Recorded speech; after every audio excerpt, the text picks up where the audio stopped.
말씀은 고린도전서 7장입니다. 언제 고린도전서 시작했나 싶더니 벌써 7장까지 왔네요.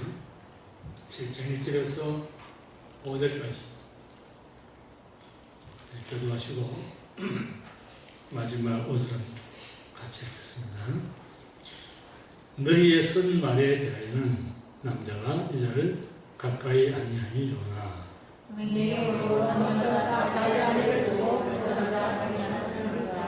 남편은 그 아내에게 대한 의무를 다하고 아내도 그 남편에게 그렇게 합치니라. 아내가 자기에게 묵상하지 못하고 오직 그 남편에 대하여 남편도 여러 가지를 묵상하지 못하고 오직 그 아내가 같이 서로 공경하지 말라. 다만 기도할 틈을 얻기 위하여 하리스 마음은 하되 다시 바꾸라. 이는 너희의 절제 못함을 인하여 사탄으로 너희를 시험하지 못하게 하려 함이라. 아멘. 여기 돌아가네. 꼭 일찍 돌려버렸어. 일찍부터 돌리는 거. 그렇구나. 자, 여러분, 오늘 여러분 잠깐 읽었던 이 본문 구절은 사도 바울의 하나님 백성에게 주는 결혼관입니다. 결혼 생활관. 고린도전서 7장 전체는 결혼에 관한 것이에요. 그리스도인의 결혼 생활, 부부 생활 이런 것들. 그런데 여러분 잠깐 읽어봐서 그렇지만 전체 다 읽어보면은 사도 바울이 그리스도인들이 결혼을 하는 것이 좋은지 결혼을 하지 않는 것이 좋은지 무슨 말을 하는지 애매모호한 말을 해요. 또 그렇게 다 읽는 사람은 그렇게 느껴집니다. 그런데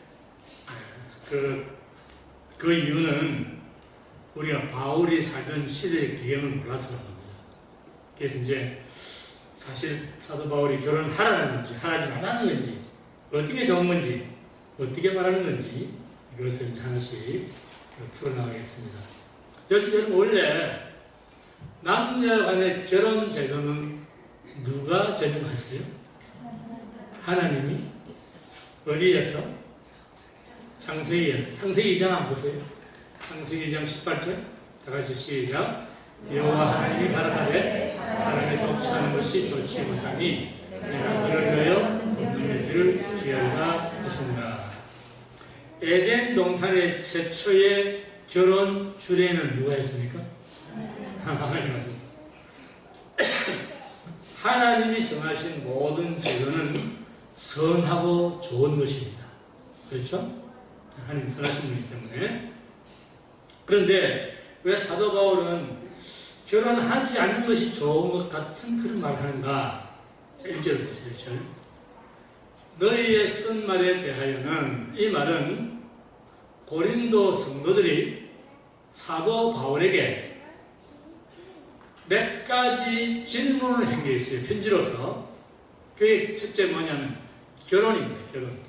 결혼에 관해서 사도님의 생각은 뭡니까? 하고 편지로 물어봤어요.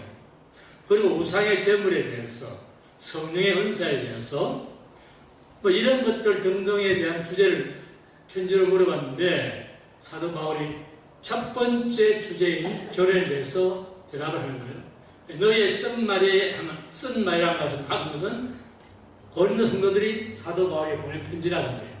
그 속에 거기에 대해서 내가 말하는데 남자가 여자를 가까이 안 하면 좋다. 그러니까 결혼을 안 하는 게 좋다. 그게 들리죠, 여러분? 분명히. 자, 그런데 이 말은 결혼하지 않고 독신을 사는 게 좋다. 그렇게 말하는 것이 아니라 2절을 보세요. 2절 보세요. 음행의 연고로 남자마다 자기 아내를 두고 여자마다 자기 남편을 두라. 당시 고린도 성도들이 사도 바울에게 질문한 결혼에 관한 질문, 여기에 결혼을 하지 않고 독신으로 살면서 결혼은 하지 않고 독신으로 살면서 이 여자 저 여자하고 사는 사람들이 많이 있다는 거예요. 이게 못된 자들이 있는 거예요.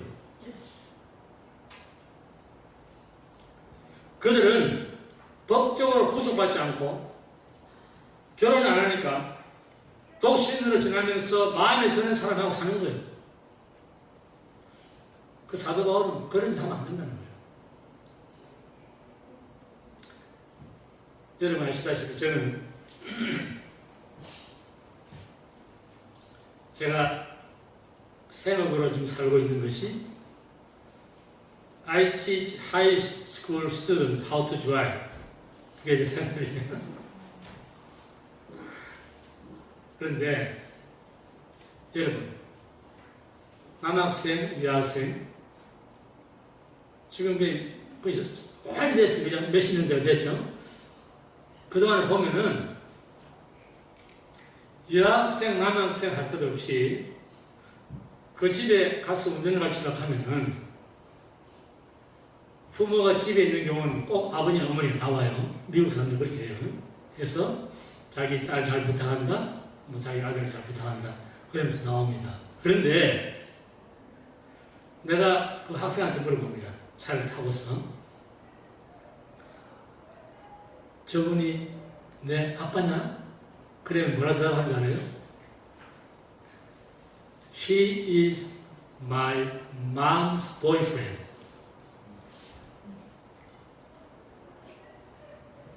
남자 입으로는 똑같이 반대적인 말을 합니다. 미국 사람들은요, 결혼한 부부가 이혼하고 거의 제가 보기엔 60% 이상이 이혼한 것 같아요. 그러면 남자 여자 살아요. 그냥 거의 보이프렌드, 걸프렌드. 하나님은 그런 생활은 허락하지 않는다는 거예요. 지금 바울이 하는 말이 그 말이에요. 남자가 여자에 가까이 하지 않으면 좋다. 결혼하지 않고 마음대로 살아라, 그 말이 아니에요.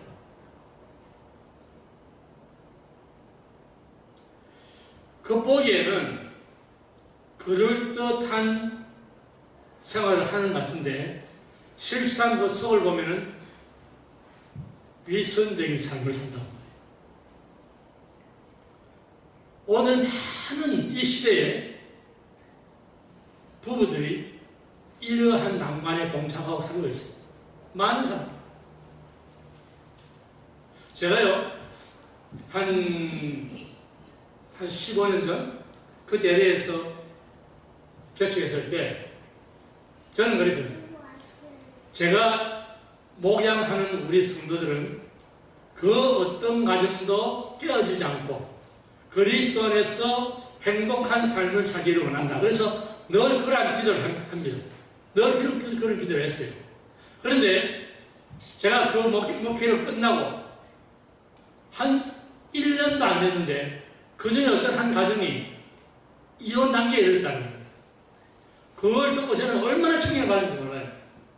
아니 그토록 공을 들이고 기도를 했는데 이혼한다니 이게 무슨 말인가?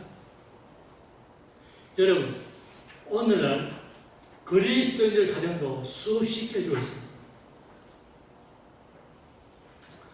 여러분 왜 결혼한 부부가 파탄을 하는가? 여러분 그 이유가 뭐라 생각하세요? 많은 이유가 있어요. 그죠? 위기에 처한 부부들 말을 들어보면은 이유가 많이 있어요. 성격이 서로 안 맞아서 우리는 헤어져야겠어요. 그래요? 여러분 일란성 쌍둥이도 성격이 똑같지 않아요? 말이 안 되는 얘기죠.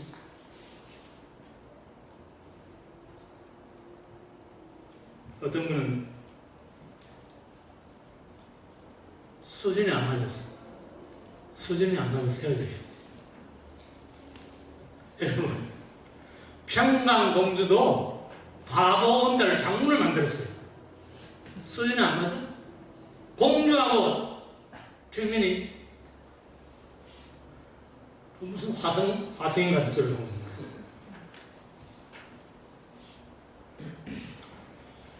사도 바울이 말하는 것은 너희가 독신으로 산다면 진짜 독신이다. 겉으로 눈에 드러나지 않지만 속으로 그런 짓을 하지 말고 독신을 하면 나처럼 진짜 독신 살고 아니면 결혼해서 부부 간에 합법적으로 생활하는 겁니다. 당시에 여러분 시대적인 풍토 사도 바울 시대 문화는 이원론적인 사상 영은 성하고 육은 타락했다, 더럽다, 추하다 이런 이원론적인 사상 또는 극단적인 금욕주의 사상 또는 임박한 종말론주의적인 사상 이것들이 그냥 뒤섞여가지고 아주 성적으로 아주 문란한 시대예요.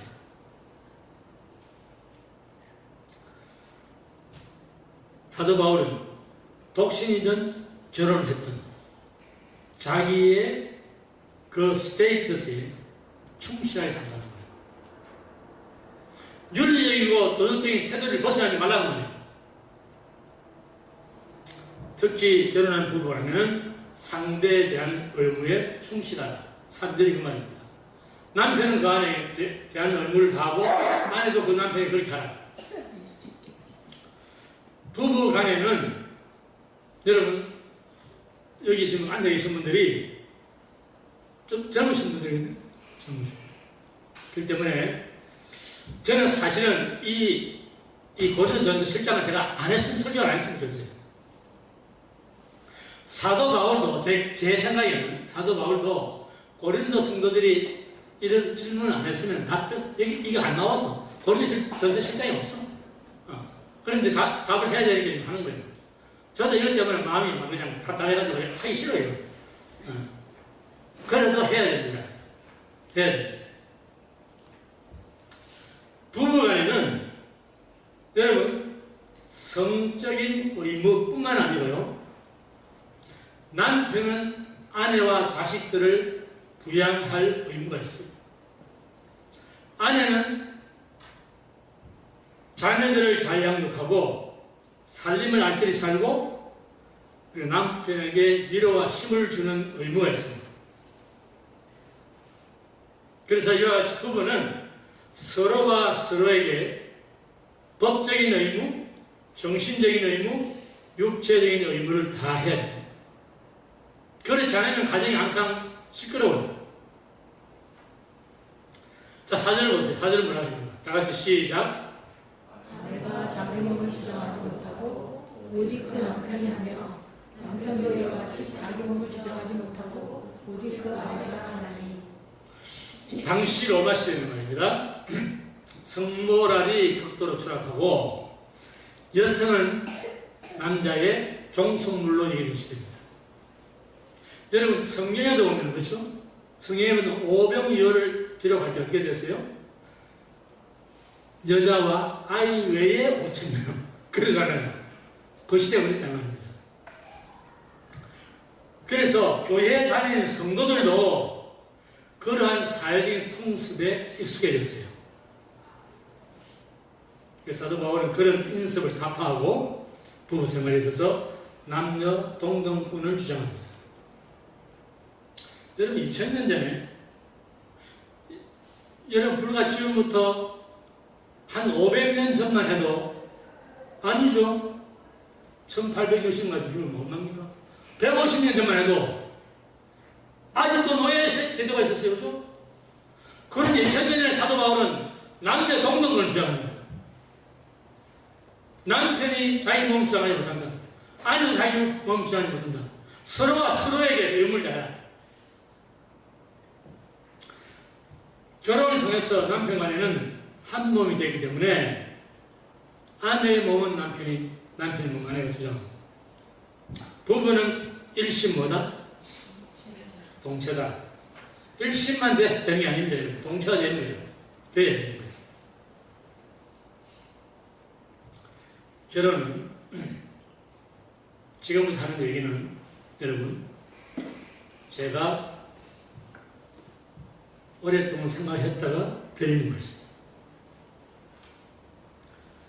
결혼이라고 하는 것은 부족한 사람끼리 반쪽 인생이 반쪽 인생을 만나는 게 결혼입니다. 결혼을 해서 여러분 상대에게 나의 부족을 채워달라 그러면 안 돼요. 그 반쪽 인생의 부족한 반을 내가 채워주는 사람이 돼요. 무슨 말인지 이해되십니까? 서로를 위로하고 섬기고 희생함으로써 서로를 세워줄 때 결혼 생활은 에덴의 기쁨이다. 옆에 사람 손잡아보세요. 제가 말씀드리는 게 좀 시간이 안 나는 거예요. 옆에 사람 손잡아보세요. 사랑하는 성도님. 부족한 반쪽을 섬기며 사시니 하나님께서 복 주실 줄 믿습니다. 아멘. 상대에게 여러분 기대가 큰 만큼 실망도 큰 거예요. 상대가 부족한 면을 내가 결혼을 통해서 그분을 도와주랴. 그분의 힘이 되어주랴. 그것이 결혼입니다. 자, 마지막 절 봅니다. 다 같이 시작. 서로 분방하지 말라. 잠깐. 서로 뭐 하지 말라? 분방이 뭐예요? 창세기 2장 24절 한번 보세요. 창세기 2장. 시작. 이러므로 남자가 부모를 떠나 그 아내와 연합하여 둘이 한 몸을 이룰지로다. 여러분 부부는 한 몸이 되는 한 몸. 한 몸이 한 방을 쓰지 두 방을 쓸 수 있습니까? 안 돼요, 그죠? 안 됩니다. 그런데 부부이면서 50대 초반에 두 방을 쓰는 사람이 있어요. 내가 그런 부부 두 가지 많아요.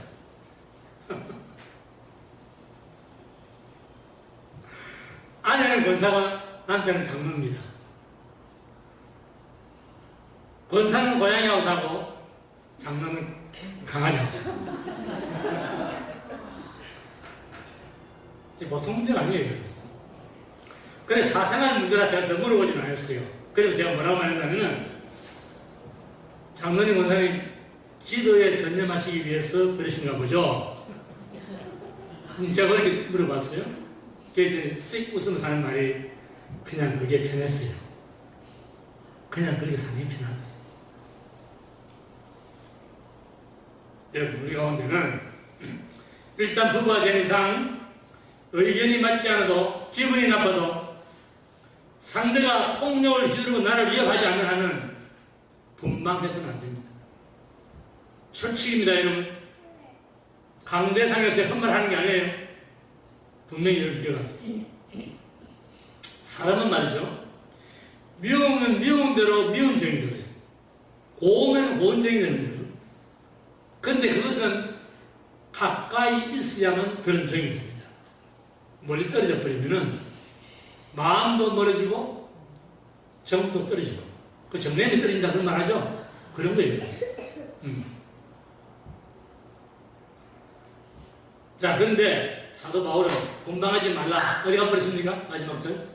분방하지 말라 그래놓고 그 다음에 분방할 수 있는 이유 딱 하나를 제시합니다. 다 같이 시작. 다만 기도할 틈을 얻기 위하여 합의상 얼마 동안 하되. 자, 여러분 보세요.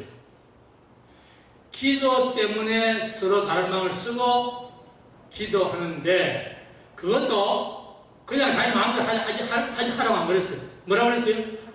서로 합의하고 하라는 거예요. 아, 여러분 이게 이 사도 바울이 결혼도 안 했는데 어디 나갈지 이거? 네? 그런데 신학자들 가운데는 사도 바울이 예수님을 만나기 전에 결혼했던 사람이라고 생각합니다. 왜냐하면 바리새인으로서 산헤드린의 회원이 되려면 거기에 멤버가 되려면 반드시 가정이 있어야 돼요. 30살 넘어야 되고 가정이 있어야 돼요. 그렇기 때문에 결혼했는데 사별했거나 뭐 하여튼 그런 이유가 있을 거다. 그렇게 생각하는 거예요. 아무런 사도 바울이 여러분 이게 어떻게 자세히 알겠어요? 그렇잖아요. 뭐 어쨌든 그건 여담이고, 분방이 허락되는 것은 어떤 때? 기도하기 위해서. 그 여러분 남편이나 아내가 기도하기 위해서 방을 나눠 쓰지 않는 한도 내에서는 여러분 악착같이 한 방 써야 됩니다.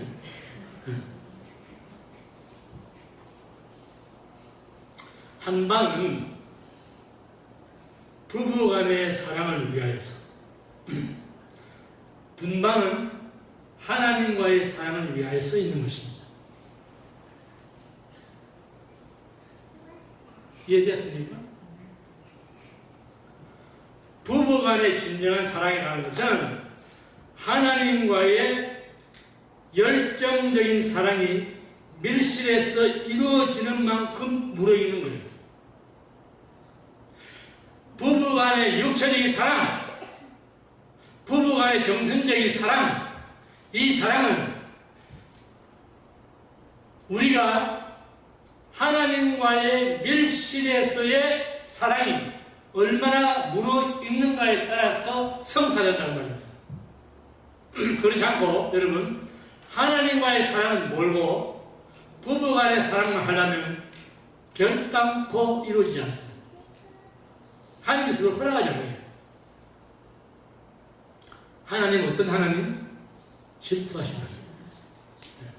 그러면 그분과의 사랑이 깊어진 후에 인간적인 사랑이 돈독해지도록 허락하십니다. 부부생활에서 기억하셔야 돼요. 그런데 분방을 오래 하면, 그 다음에 보세요. 이는 시작. 이는 너희의 절제 못함을 인하여 사탄으로 너희를 시험하지 못하게 하려 합니다. 그게 분방을 오래 하고 있으면 무슨 일이 생기나는 거예요? 사탄이 유혹한다는 거죠. 사탄.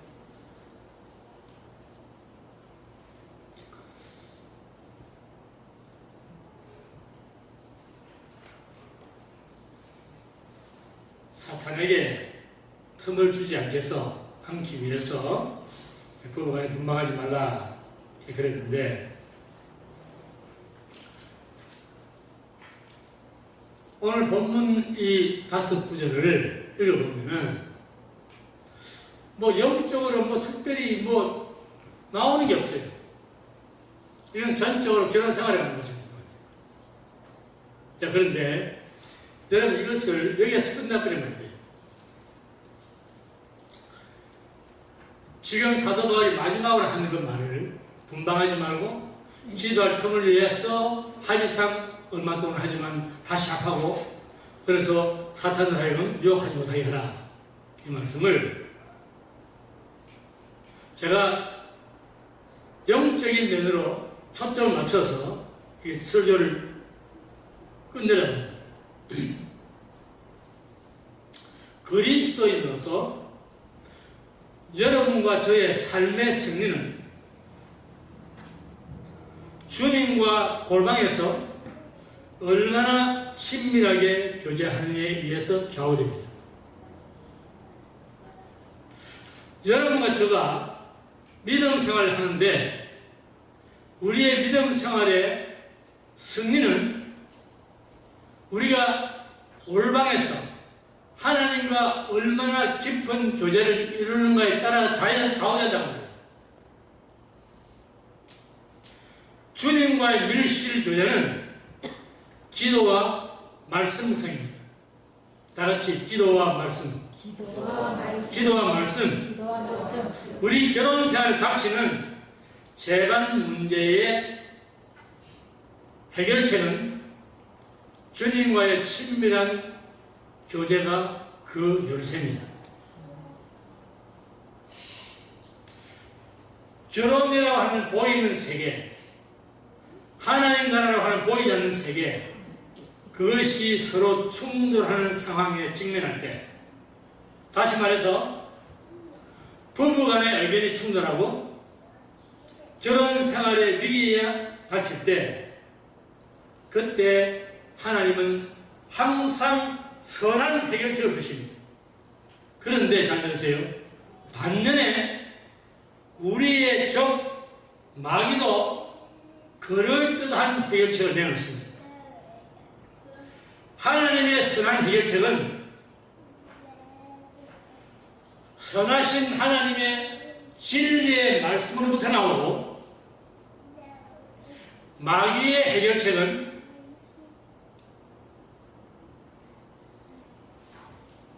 인간의 감정으로부터 나오는 거예요.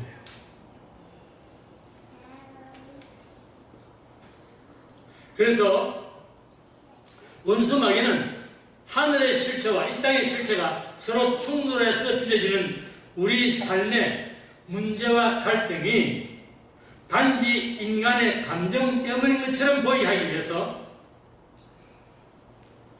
분노, 불안, 두려움, 용서하지 못함이라고 하는 거짓을 사용합니다.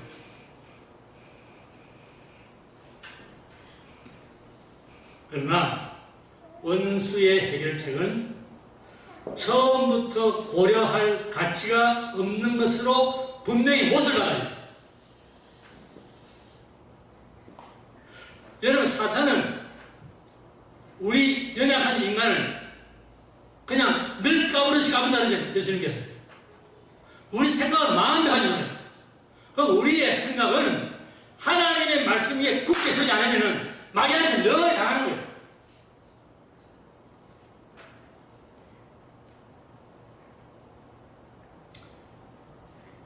제가 구약시대에 있는 얘기를 하나 드립니다. 느헤미야가 바벨론 요새에 돌아와가지고 하나님의 도성 예루살렘 성을 재건하는 거예요. 그런데 그 공사를 방해하는 적들이 많이 있었어요. 산발락, 도비야, 세겜, 그 외에도 수없이 많아요. 그런데 이 사람들이 느헤미야를 살해하려고 전령을 보냅니다. 그러면서 오노라고 하는 평지가 있는데 거기 한 촌락에서 우리가 느헤미야를 만나고 싶다. 전령이 왔습니다. 느헤미야가 그 말을 딱 듣자마자, 여러분 여기 기막힌 말씀이 나와요. 딱 듣자마자 하는 말이 혹시 있나요? 아멘. 이거 같이 한번 봅시다. 시작. 내가 이제 큰 역사를 하니 내려가지 못하겠노라. 여러분, 이것이 느헤미야의 놀라운 비밀의 대답입니다. 내가 이제 하나님의 큰 역사를 하고 있으니까 내려가지 않겠다. 다시 말해서 여러분, 하나님께서 여러분에게 에덴 동산을 창설하라고 가정을 주시는데, 부부를 주셨는데, 나는 하나님의 에덴 동산을 창설하기 위해서 나는 너 마귀의 게임을 나는 물리치노라. 내게 하나님의 역사가 더 중하니 나는 내려가지 않겠다. 나는 마귀가 내 남편을 내 아내를 어떻게 해가지고 이 가정을 파괴하려고 하지만 나는 내려가지 않는다. 그래서 이것이 느헤미야의 대답이었어요.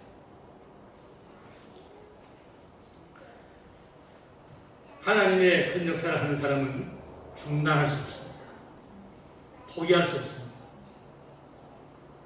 마귀의 유혹이 아무리 달콤해도 나는 에덴 동산을 지키라는 하나님 말씀에 순종을 해야 돼요.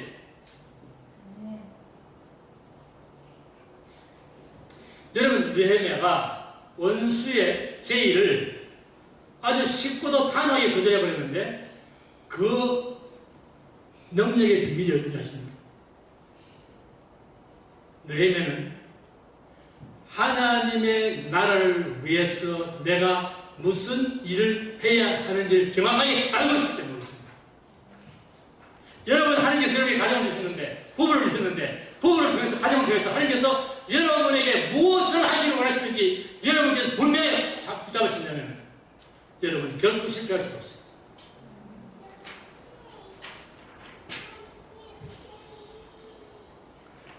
이러한 너희와 같은 확신과 담대함을 얻기 위한 열쇠는 주님의 말씀에 대해서 지속적으로 초점을 맞춰야 합니다.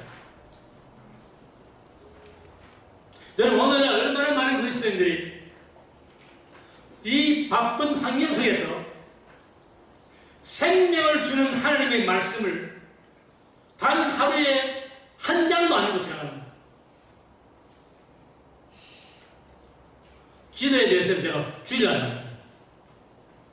하나님 말씀에 대해서 초점을 맞추고 하나님의 약속의 말씀 붙들어 나가는 그 생활이 이루어지지 않는다면 마귀는 얼마든지 우리를 물가으로 잡으십니다.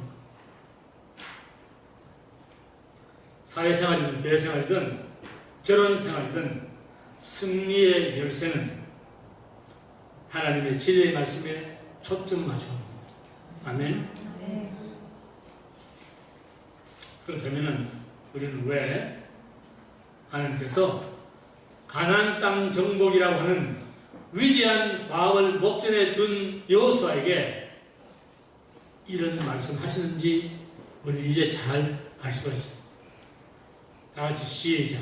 이 율법책을 내 입에서 떠나지 말게 하며 주야로 그것을 묵상하여 그 가운데 기록한 대로 다 지켜 행하라. 그리하면 내 길이 평탄하게 될 것이라. 내가 형통하여 이 율법책을 내 입에서 떠나지 말게 하라는 말은 하나님의 모든 약속의 말씀은 선하고 반드시 이루어지기 때문에 그 말씀을 내가 붙들라고 밤낮으로 그 말씀을 묵상하고 살라고 말이에요. 원수에게 성화를 하지 말라고 말이에요.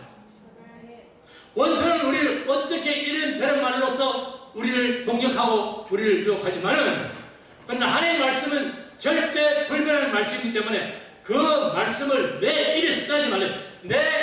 내가 하나님은 선하십니다. 하나님은 절대적으로 불변하시는 사랑의 하나님입니다. 그것을 내 입으로 고백하고 살아가는 거예요. 마귀가 나를 공격하지 못하도록.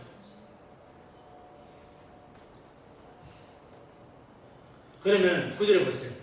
다 같이 시작. 내가 내게 변한 것이 아니냐. 마음을 강하게 하고 담대히 하라. 두려워 말며 놀라지 말라. 내가 어디로 가든지 내 하나님 여호와가 너와 함께 떠나느라 하시니 하나님의 말씀을 우리 입에서 떠나지 않게 합니다. 다시 말하면 어떤 상황에서도 하나님은 선하시고 하나님의 약속은 변함이 없고 그래서 진리의 말씀, 하나님의 말씀을 붙잡고 그 말씀을 쫓아 산다면은 우리의 길은 평탄하게 되고 형통할 뿐만 아니라 담대히 나아가면서 하나님께서 우리의 삶에 함께하는 보장을 하신다는 거예요. 너희는 여호와의 선하심을 맛보아 알지어다. 그에게 피하는 자에게는 복이 있도다. 기도하십시오. 사랑하는 아버지 하나님, 세상은 어둡습니다. 마귀가 하나님의 자녀들인 그리스도인까지도 우는 사자처럼 두루다니며 삼키려고 덤비는 이 어두운 세대에 우리의 밝은 빛 되시고 소망 되시고 소망의 횃불 되시는 예수 그리스도, 세상의 빛이요 참빛인 예수 그리스도 안에 들어가 사는 하나님의 백성, 하나님의 생명의 말씀, 진리의 말씀, 이 말씀을 붙잡고 하나님의 약속은 천하가 다 변해도 변함없는 절대적인 진리의 말씀인 것을 마음속 깊이 새겼습니다. 우리의 생활 속에 어렵고 괴롭고 슬프고 눈물나는 그런 현실이 있다 할지라도 우리는 여전히 하나님의 선하심을 믿고 하나님의 말씀을 약속으로 붙들고 나갑니다. 아버지 하나님, 이 시간 사랑하는 주의 자녀들 받은 말씀 심령 속에 깊이 새기게 하시고 우리의 현실의 삶의 현장 속에서 이 말씀을 적용시켜서 이길 수 있게 하시고 원수의 세력을 부술 수 있게 하시고 성령 하나님의 종이 하시는 밝은 빛으로 우리의 걸음을 하나님을 향하여 나아갈 수 있도록 도와주시기를 원합니다. 이 밤에 하나님 앞에 기도하는 사랑하는 하나님 자녀들 심령마다 아버지 하나님 밝은 햇빛 같은 광채를 비춰주시고 어두운 길에 실족하지 않도록 하십니다. 내 길에 등이고 등장이 되고 그리고 밝은 빛이 되시고 하나님의 말씀을 쫓아서 주님 오늘도 내일 주님 오시는 그날까지 말씀의 능력으로 승리하고 나갈 수 있도록 은혜를 내려 주옵소서. 주 예수님 이름으로 기도합니다. 아멘.